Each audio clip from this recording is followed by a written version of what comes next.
it's Anthony here at Talk and Review. It has been far too long since my last reviewing. For that I can only apologise, but boy have I come back on a high. Today we're looking at Spider-Man Far From Home. Spider-Man Far From Home picks up exactly where Endgame finishes off, so it deals very much with the effects of what's happened in 1, Infinity War and 2, Endgame. Now, what I mean by Infinity War is the effects of the snap, and what I mean by the effects of Endgame is the death of Tony Stark. It deals with the two in a very satisfactory way that is very, very pleasing for anyone that's questioning what happened during the events of the snap and what is happening now that, Tony Stark is no more. So this movie is set purely in Europe. It doesn't really see Peter in America at all, apart from the start, which is a really nice change of pace. Peter finds himself in need of a vacation due to the effects of what's happened and is going on a class trip to Europe. So during this visit, we come in contact with the newest addition to the MCU cast, who is Mysterio, or Quentin Beck, played by Jake Gyllenhaal. Jake Gyllenhaal plays this role fantastically. Perfect casting choice for this character for so many different reasons. He embodies this character extremely well. Not only do we come in contact with a new character, we also come in contact to new threats. Threats that are well outside of Spider-Man's abilities and range, so it's interesting to see how he adapts to those kind of threats. I'm not going to go into it for spoiler territory, but it's very interesting to see how he adapts to those kind of threats that I wouldn't say that he's not entirely used to these threats, but they are a very different threat to what he's seen before. And like I said, it's a very interesting way to see how he adapts to those threats. Overall, this movie, I had an absolute blast watching this movie. I'm still reeling over how good this movie was. I absolutely loved it. Throughout watching it, I kept on thinking to myself, this feels like every single Spider-Man game I have ever played. Now, for any of you that have ever played any Spider-Man game, let alone the recent one, but all of the Spider-Man games prior to that and the recent one, you will know exactly what I mean. And what I mean by that is it is an absolute ton of fun. It is so much fun to watch. The comedy in this movie is unbelievable as well. Nearly every single joke lands very, very well. There are elements of the comedy that do feel rather forced at times. However, you can overlook it because the comedy is so funny and you don't really care that it's joke after joke after joke, because at times it does feel like it's joke after joke after joke. You don't really care because the jokes are really funny, so you kind of, like I said, you can forgive it. This movie had massive boots to fill, with Endgame being the last movie that came out for us. Now, Endgame was pretty much everyone's pinnacle. The vast majority of people absolutely love Endgame, so there was high expectations for this movie. And it does a fantastic job of filling those boots. And not only does it fill them, I think it exceeded my expectations.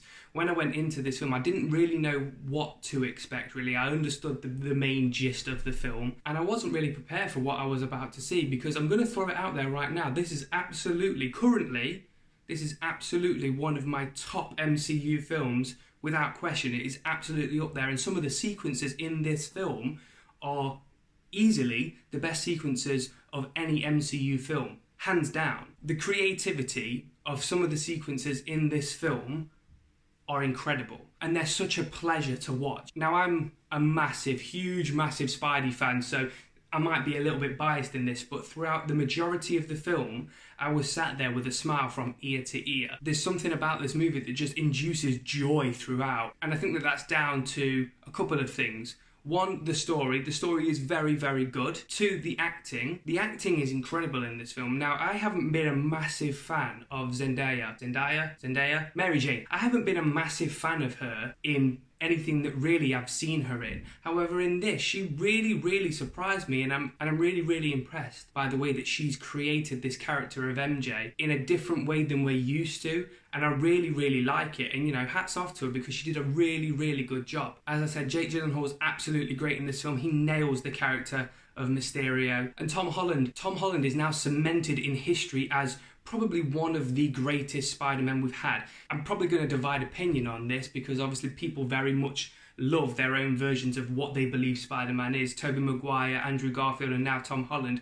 I think each brought their own different element of Spider-Man to their roles. However, I think Tom Holland embodies it all, and I think he's really coming into his own into the character, and I really can't wait to see what he does with the character in future films. This film absolutely has some incredible surprises as well. I mean, times when you're like, what the fuck? It has 2 or 3 specific moments when you like that. And as I said, it wasn't something I was expecting, but my gosh, was it a welcome addition to this film. This film's mid-credit scene is absolutely, hands down, the best mid or post-credit scene in any MCU film. In any film that I've seen that has a post-credit scene or a mid-credit scene, this is absolutely hands down better than anything that I've ever seen. So I absolutely encourage you to stick around for that, because boy, you will not be disappointed. I so badly really want to get into spoilers, but with it only just being released, I don't think it's really fair for me to go into spoiler territory. What I will say for now is this film is absolutely worth every single penny you're about to spend to watch on it. If you've got a cinema card, go watch it. If you've not, doesn't matter, spend the money, go watch it. It absolutely needs to be seen. And if you're a Spider-Man fan, you can't not watch this movie. It is that good. Like I said, I am biased because I do love Spider-Man, but I find it hard for anyone that even isn't a Spider-Man fan to turn around and say that wasn't a good movie, because it is so much fun. I am going to do a spoiler review of this, probably not next week, probably the week after that, to allow people to see it, just to see what your thoughts are about it, because there is a lot of stuff that I would really, really love to talk about, but I'm just very conscious that I don't want to spoil it for anyone. So go out there, go see it. I think enough's been said, really. I can't really praise this movie enough, and I really, really urge you to go out and see it. Make sure you hit that like button and subscribe to the channel for future content as well. Don't forget to ring the bells for notifications. Remember, we've got a Facebook and an Instagram account that we're updating on a regular basis, so check those out as well. I also want to know what you thought of the film as well. If you've seen it by now, drop me a comment in the comment section below and let me know what you think. We'll try and keep it spoiler free. For now anyway, and I'll be back next time for the spoiler review, so I'll see you guys soon. Peace!